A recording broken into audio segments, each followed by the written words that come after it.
Саламатсыздарбы. Эмесе же ошондо программасы. Аки пресс маалымат агенттиги бүгүн Бишкекте 9 октябрда болуп өткөн митинг тууралуу кеңири маалымат жарыялады. Ошол күнү орун алган митингдер менен жөө жүрүштөрдүн убактысы жана аларга катышкан адамдардын сүрөттөрү да чыкты.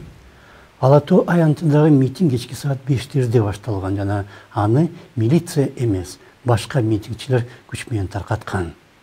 Эртең болсун митинг Атамбаевдин медиа форумунун алдында башталган жана ага Анвар Артыков, Асил Кудуранова, Ирина Карамушкина, Рыскелдин Момбеков, Сапар Исаков, Албек Ибраимов жана башкалар катышкан.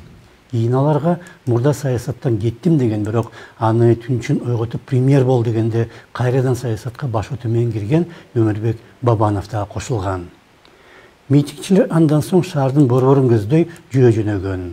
Ошол эле күнү темир жол вокзалы алдында таптакыр башка багыттагы саясат жүргүзгөндөр дагы чогулган жана алар дагы Ала Тоо аянты жакка жөө жүрүш менен чыккан. Бирок эски аянтта 4 күндөн бери Садыр Жапаровдун тарапташтары дагы митинг уюштуруп жаткан.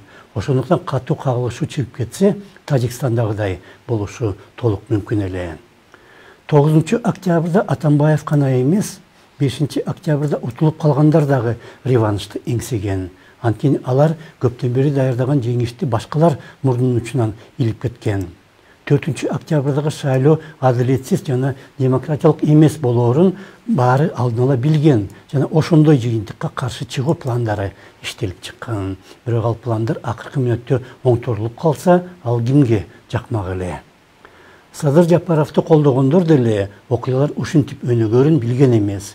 Анткени 5 октябрдын кечинде чейин алар бийлик менен тил табышууга аракеттенип жүргөн.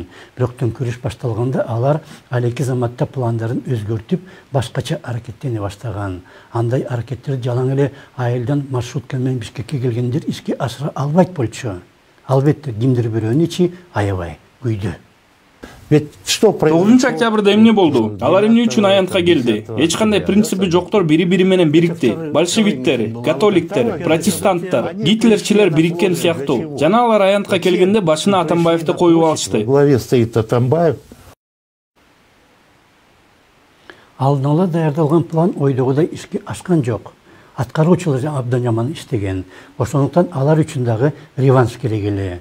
Бирок 6 жылдын ичинде мамлекетти жок болуп кетүүгө чейин жеткирип, андан соң дагы 3 жыл бою өлкөдө башаламандык уюштуруп келген адамды каршылык акцияларын башына коюуга аракеттенген күчтөрдүн эч кандай принциби жок экени 9 октябрда ачык көрүндү. Мен аябай таң калдым. Ала Тоо аянтында трибунада бири-биринин жанында кылмышкерлер менен алардын курмандыктары чогуу турду. Аларды башка чаап аянттан кууп чыкканда туура болду деп ойлодум. Революция учурунда жүрөктүү адамдар жеңишке ээ болот. Чечкиндүү аракет көргөндөр жеңип чыгат. Ар башка утум уюштургандар эмес. Между собойчики.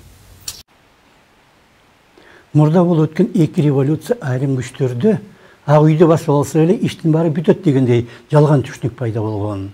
Бирок чапкан сайын эле көз чыкпайт. 2 жолу кайталанган революцияны 3-чү жолу дагы дал ошондой кайталоо мүмкүн болгон жок. Мына баарын бүтүрдүк деп шампан ичүүгө даярданып жаткандардын ойлогону ордунан чыкпай калды. Жеңишти жүрөктүүлөр менен шамдагалар илип кетти. Бул жыйынтык сөзсүз жакшы жана туура деп да айта албайсың. Бирок болгону болду. Башка мамлекеттерде деле төңкөрүштөр болгон. Мисалга 99-жылы генерал Первез Мушарраф Пакистанда аскери төңкөрүш уюштуруп, премьер-министрди бийликтен кулаткан. Бирок кийин башка өлкөлөр аны таанып, Мушарраф менен иштешкен.